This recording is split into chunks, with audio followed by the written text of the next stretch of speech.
බනනකොට තමන්ගේ ජීවිතය අඩුපාඩු ඇහෙනවා.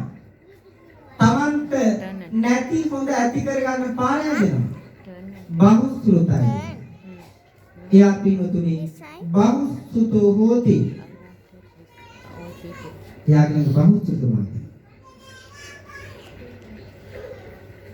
එයා බොහෝ කොට බුදුරජාණන් වහන්සේ දේශනා කළ ධර්මය අහනවා.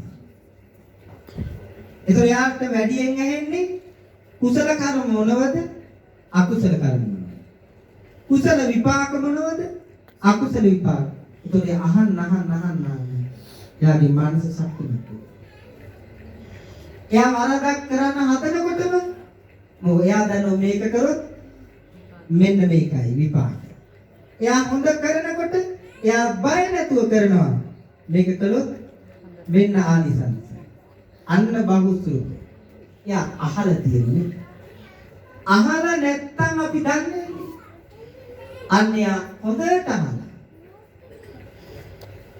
අන්නේ විචාරිතය. මේ ලෝකේ ඉන්නේ වටින චරිතයක්. එයා කවුරු නිසාවත් ඒව නවත්තන්නේ. බනහන එක අම්මා නිසාවත් තාත්තා නිසාවත්